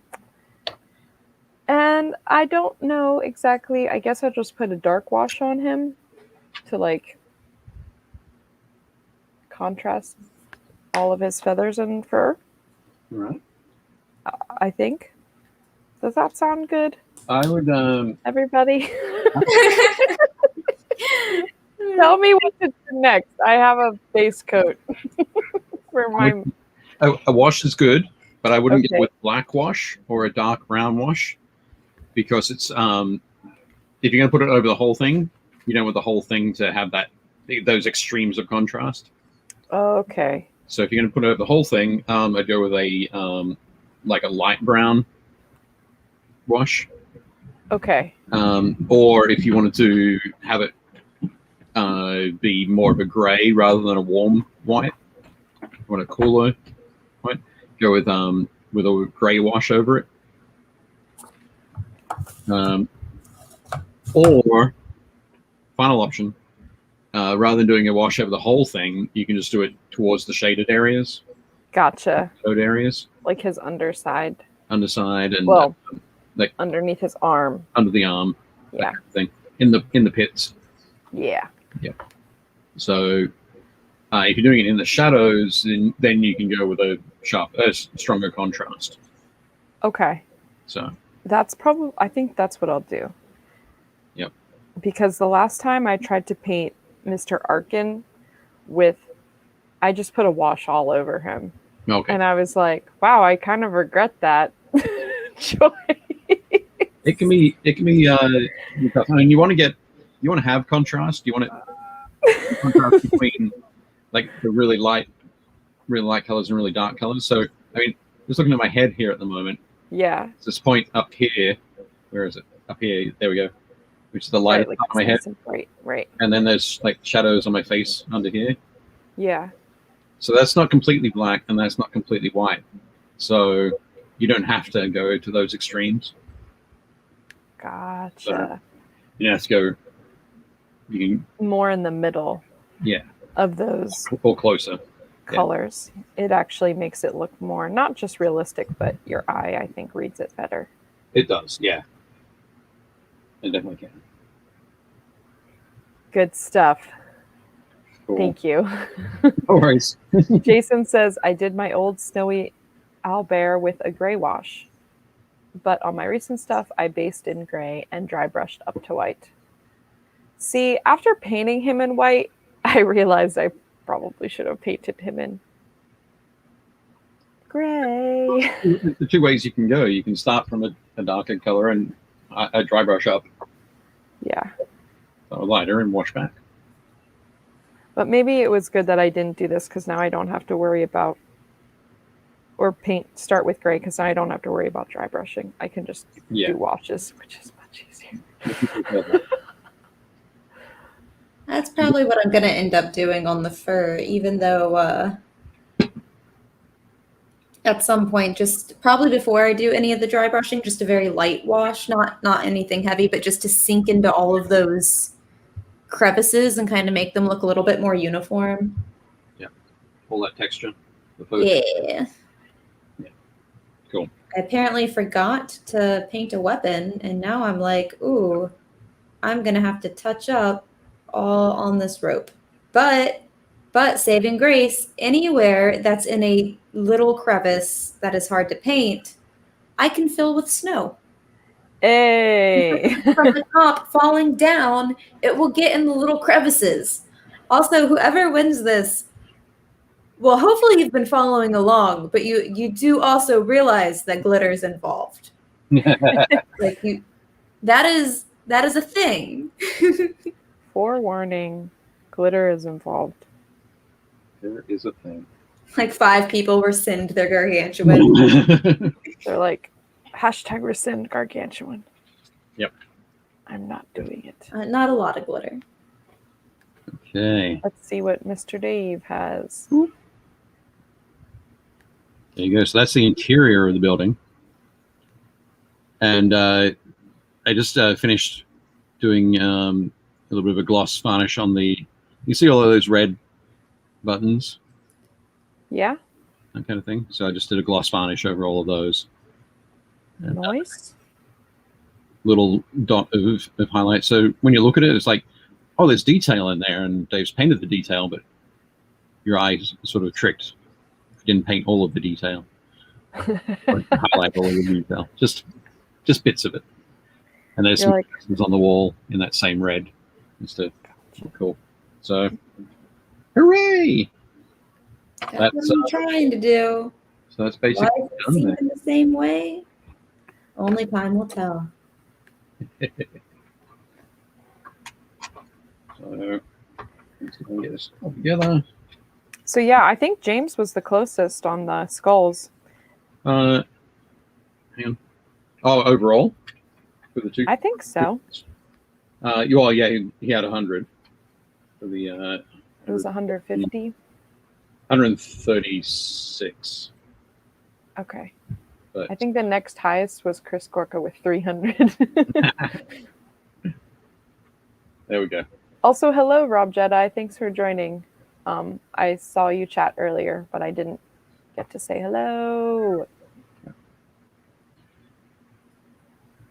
We also have someone else from Australia, the opposite side, I believe. That's correct. From where you are. Oh. No, that's probably not the best model to put in there. Apparently. I didn't realize this. Moobot was like, no need to shout, Rob. I didn't realize. That's really funny. Sorry, Rob. I don't know if that's like a thing that I set up or something, but yeah, because he was just saying. Oh, right. Okay. The glitter. These goggles do nothing. Yes, a Perthy. Yep. Earlier. if P. Beckus is still in the chat. Yep. Shout out. Cool. Jason was asking, are those fitted with magnets? No, they are not. It's basically all the friction fit of the little bits they have at the end of the columns. So it's not going to stand up to a shaking or anything like that, but I can move it around reasonably like that. So yeah, so I'm pretty excited about that. That looks awesome. And the cool thing is as well that it's big enough to hide at night. Oh, very cool. So yep. Dun dun dun. I forgot a whole nother sword on this. Really? Oh no. I keep finding them as I'm going back. I'm like, do. Let's touch up and make things pretty. And then I find ones that aren't even painted. Where are you hiding? Like, Where did you come by his ankles. They're multiplying is what they're doing. Yep. It's great. Very cool. It just keeps happening. Robert says he was magnetizing guns and heads yesterday. Fantastic. Hopefully miniature guns and heads.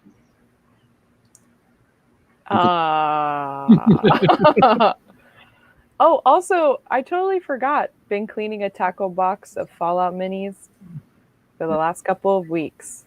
Nice. All right. Excellent. I totally forgot, Dave. Your Kickstarter. Oh, I thought we were saving that towards the end. Oh, We can do okay. that. We can do that towards the end. Yeah. Shh! I didn't say anything. Yeah. Who's a Kickstarter? Kickstarter. What's a Kickstarter? How's it? Kickstart my heart. Oh, yeah. Sorry. Baby, it's a good song. Cool. But yes, okay. So I'm going to move on to Mr. Octonaut or whatever. Octonaut. Yes. That's what these guys are called, the Octonaut. He's a Caradron Overlord. Okay. Octonaut is certainly easier to say. But yeah, I've had these guys sitting on my desk for ages, like a year or so. Don't knock that down. And I think last year at some point I was like, okay, I'm going to do this, and I'd like to use this sort of burgundy uniform that they have, that one of the reports has.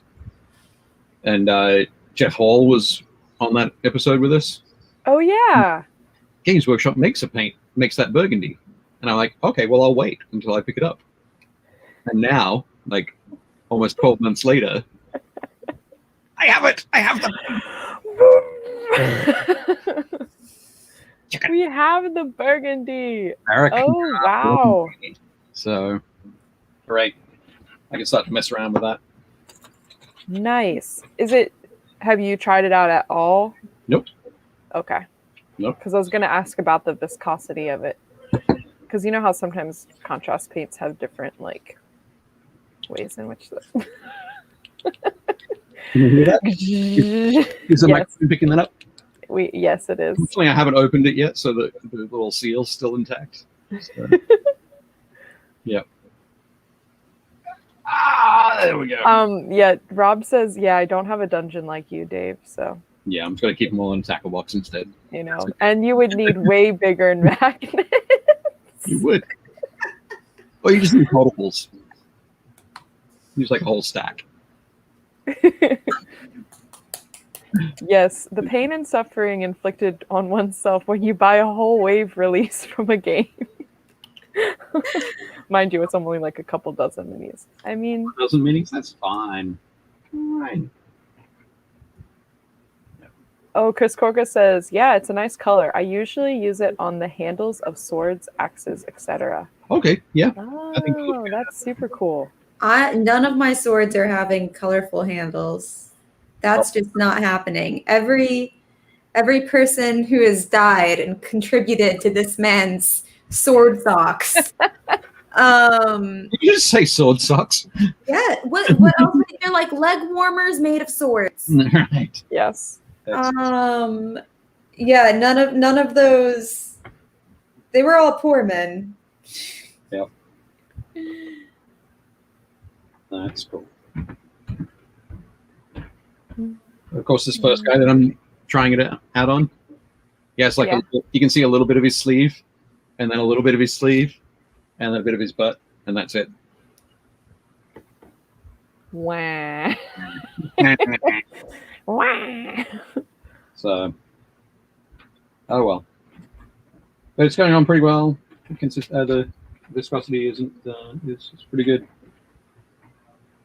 I have it on my palette, thinning it a little bit. But now it's going to work out what I'm going to mix in to highlight it. Probably going to go with some ivory. Ivory? I think, yeah. Not bone white? No, not bone white. Bone white might be a little bit too harsh. No, I think the probably a little bit too soft. Wouldn't create a sort of quick enough contrast. And because there are only very tiny areas, I think the smaller the area on the miniature, if you want to have a higher contrast, you can't work in all of those layers to have a particularly smooth transition. Chris says, I usually use Screamer Pink.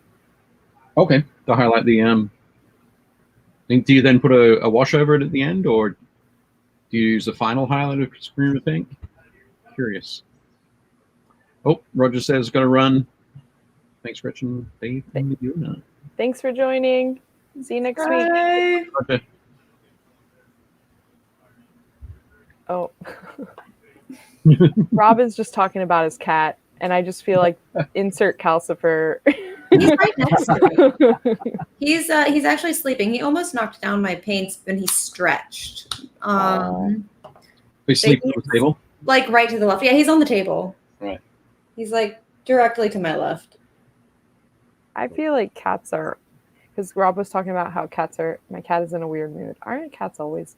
Usually purple wash before the pink. Okay, right here.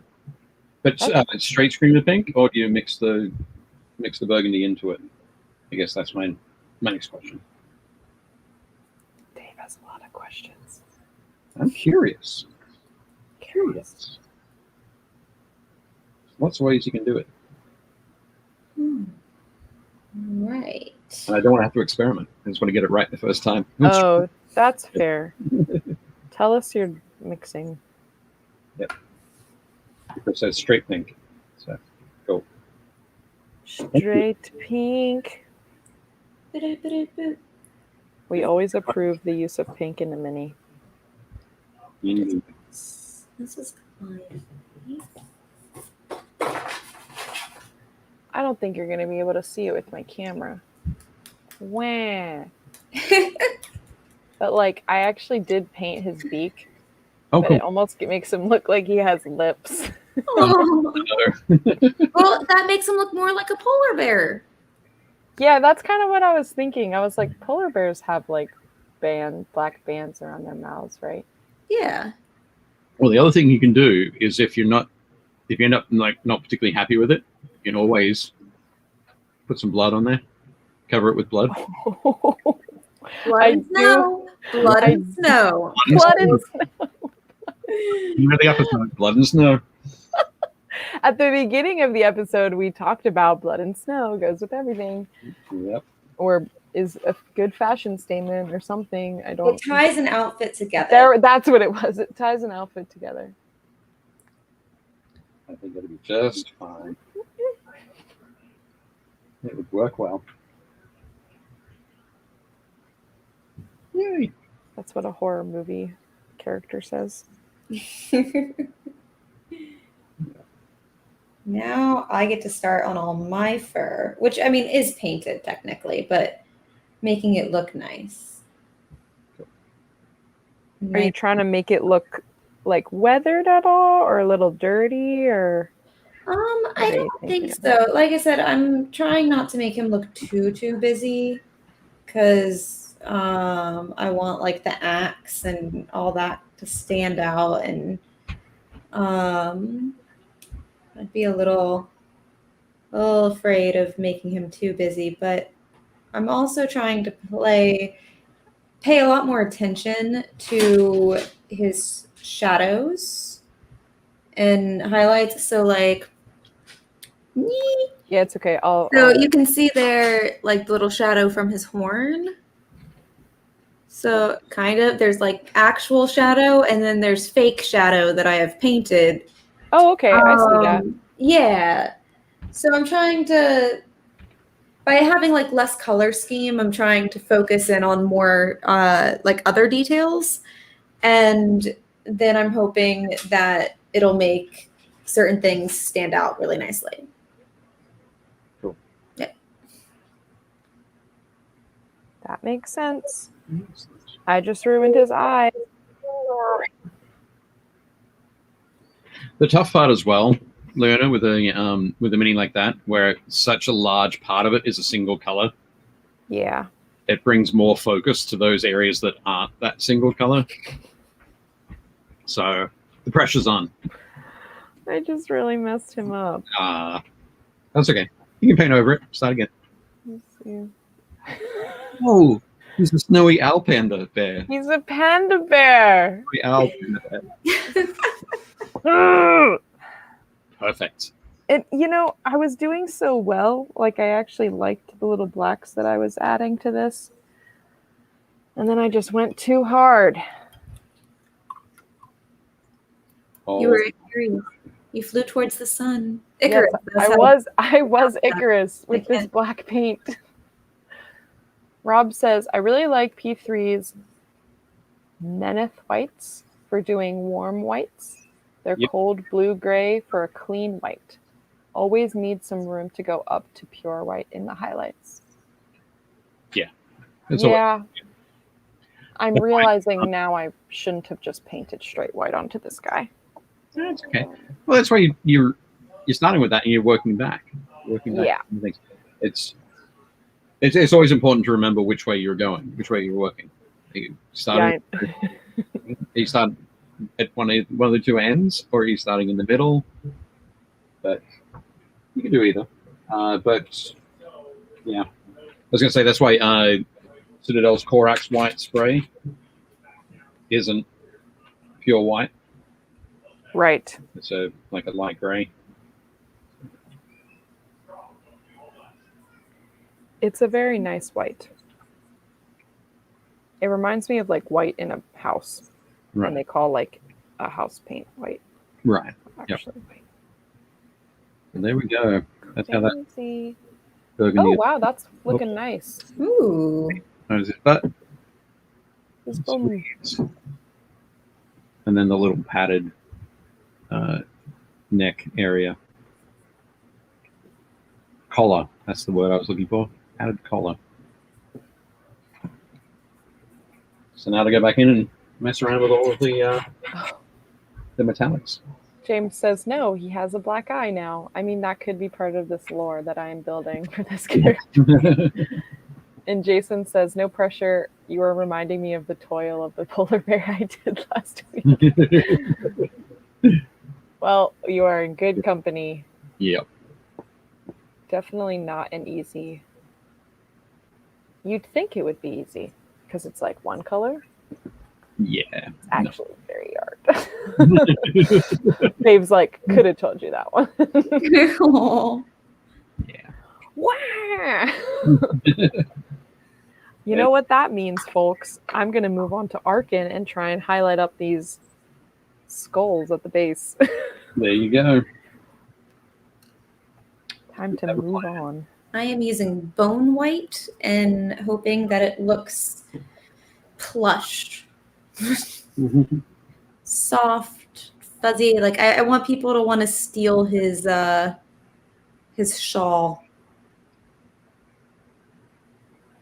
You got to kill him first. You got to cut down those legs and have him fall down so they can. Yeah, look at all these scars on his legs, like that he has. You can see them, like. Oh yeah, look at that! Wow. Especially on his one leg, though. Granted, it's the leg with less armor and more and like active swords in his shin. Yeah. I kind of feel like maybe he should armor that leg more, judging on the scars. Right. If that's the leg he leads with, then he's doing a very bad job at guarding it. Yeah. I get that feeling. But looking at that, like that shawl that he has, if somebody wants to get that from him, you could make like a yurt out of that. Probably. You'd sleep 4. Excellent. Okay. Sorry, I'm not driving the conversation because I'm trying to get my focused on- skulls. That's okay. I get quiet too whenever I get super focused. I'm trying to get. Okay, we have another good old hashtag gargantuan. Cool. If you'd like to have a chance to win Gretchen's mini hashtag gargantuan. And then Rob was just talking about there's a nice point is Mr. Primer or Tamiya. Yeah. Tamiya primer. It's very light gray. No. So it's easy. Just add some white dry brush. Nice. Though if I have the option between painting a polar bear or a panda, always go panda. Yeah. I agree with that. Confuse the players. Then it does kung fu on them. Yeah. Gotcha. The easiest way to fix a small is I have to wash with a soft gray and then start dry, brushing back to the detail in white. Okay, the first coat may be more of an overbrush. Gotcha.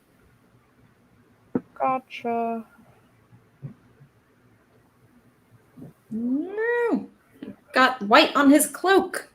Well, bone white on his cloak. I can touch that up. Yeah. Real good. I feel like most of the time on this has been spent like blocking colors, going back through, adding details, touching up because there's so many things next to each other. Right. Realizing you forgot a sword.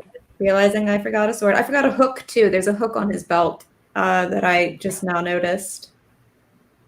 Someone's gonna win this and they're gonna be like, this is like decently painted. This is delightful.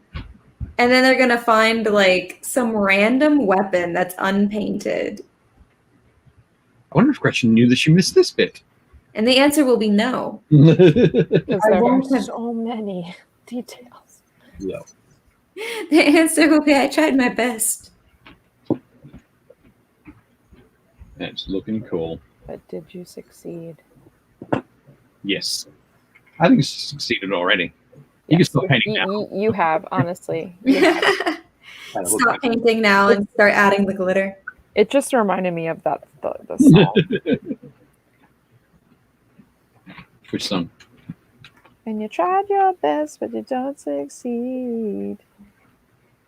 Wasn't that like a 90s song? Isn't that a Justin Timberlake song? Am I crazy? I have no idea. Yeah, I don't know. Okay. You're asking the wrong person. It's okay. It's all good, folks. It's all good. Oh my goodness. 10 minutes. 10 minutes? Can we do it? Can we do it? Yes, we can. No, that wasn't. No. That wasn't the, Can we do it? no Bob the Builder for anyone else? I will. Yep. Make it. Can we paint it? Yes, we can. Stupid and dizzy and won't be too. Leona, I love that you know all these songs. I'm I sorry. only have a vague memory, so I can only be like, first 2 beats, go! And then like you just take it away and I'm like, yes. Like I lost myself there for a moment and I didn't realize I was still singing, and then I was like, I'm still going. Oh my gosh, that's really embarrassing. Lucapio says, my son is watching for the first time ever. Hello! He wants to put his own hashtag gargantuan because he thinks it's cool. I told him no, unless he's logged in. So sad. Oh. Yeah, Bob the Builder. I don't know what just happened there, but it was Bob the Builder. I'm trying to think about...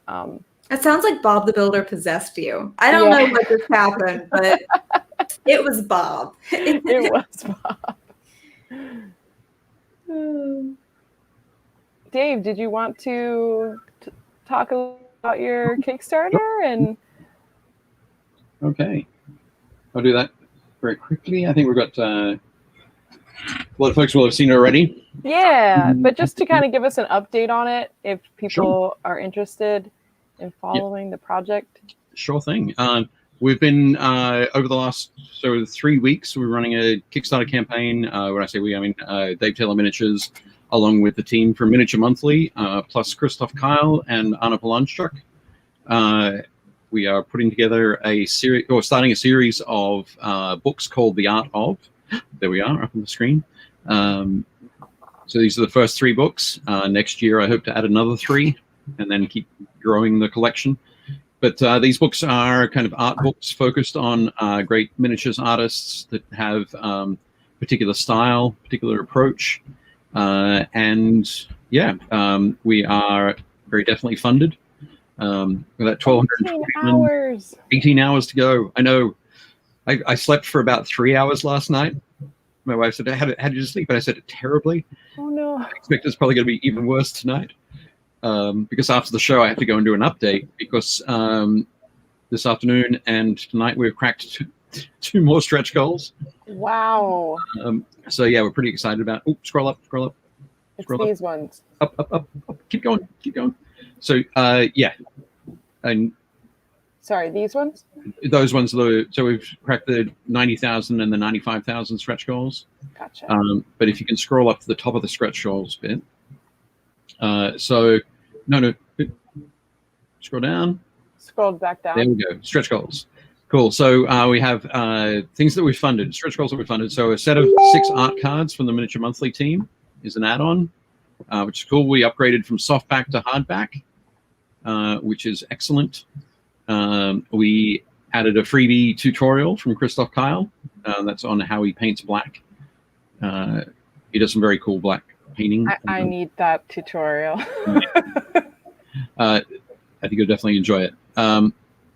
The 33,000 add-on there was a sheet of gaming tokens designed by Anna Planchuk, which is super cool. Then our next upgrade was we increased the quality of the interior paper from 133 GSM to 150 GSM. GSM being grams per square meter. It's a measurement of weight for paper. But yeah, nice and thick and beautiful paper. Which is great for an art book, really, right? Yeah. You don't want to have crappy like newspaper on the inside. Or like you don't want it to look like it was printed on your inkjet printer.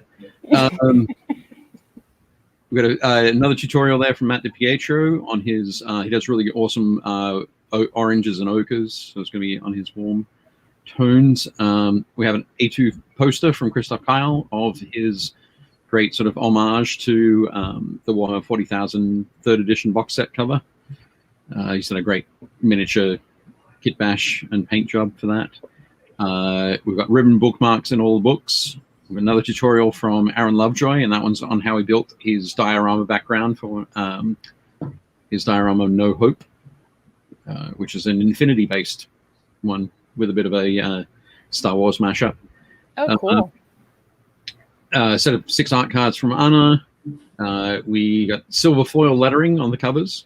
I am super excited about that because I've never done that before on a book. Free tutorial there from Elizabeth Beckley on object source lighting, which is super cool. And then we have an add-on for slipcase for all 3 books, which was really nice. Be able to get that. A free tutorial from Anna. And that is on her dark and burnished steel that she does, which is super cool.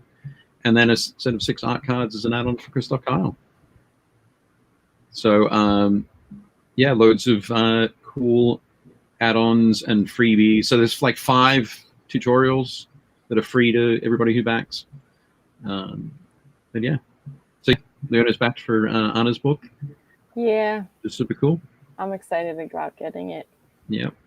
So yeah, tonight I'm gonna have to add a few more stretch goals. Wow, I know. that's Super exciting. insane. Yeah, I just wanted people to kind of follow since we started it. Yep. In the beginning, so just so people have an update on, if you're interested, obviously definitely back it now. You have 18 hours. And share with your friends, but it's definitely doing really well, and it's very exciting to see the different things that people are excited about in terms of this. So just quickly, so on there, so these are some of the sample pages. Okay. So the big model in the center there is from Matt DiPietro. You can see, you might be able to make out Matt in the small picture in the bottom right corner of that page with the fish.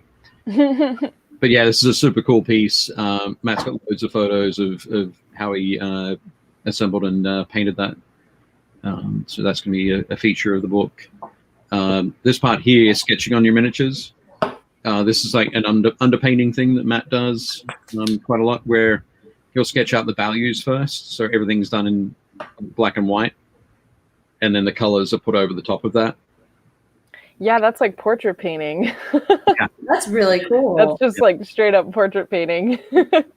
That's so definitely awesome. Super cool stuff there. A little bit further down for Christoph's book. Christoph does a lot of great kit bashing. So we've got some advanced kit bashing, some basic kit bashing, some advanced kit bashing. It sort of works its way through, adding skills as you go. And then the second spread here, which is a little bit tough to see on my screen. I'm not sure how big everybody else's screen is, but anybody who loves the Inquisitor range that Games Workshop did about 20 years ago, they did them as 54mm models, so they're quite big. Christoph's gone through and has redone all of the models as 28mm models, converted them all, so they will feature in the book as well. So definitely cool. And then for Anna's, all sorts of stuff in there. This top spread here is from an event that Anna ran with a bunch of her friends, where basically there was a village that was overrun by giants. Wow. And so they sent out messages to all these knights and invited them to come and vanquish the giants. So it was a very cool event. And the bottom part there is a sort of explanation of how Anna went through and created her own card deck. She plays a lot of Malifaux, which uses a card deck for everything. So she's gone through and designed her own thing there. So that's really cool. But she would also make a lot of accessories, which is why we've got the tokens in there as a stretch. Had that as a stretch goal and an add-on. But gotcha. Yeah, really cool, exciting stuff. So I'm very happy that everything's gone really well. And yeah, starting next week, I get to start putting it all together. But yeah, so we should have the pledge manager ready by about mid-June. We'll open that up. Everybody who's backed can get in there, pay for their shipping, pick up any other bits and pieces they'd like, and we'll also have that open for pre-orders too. Gotcha.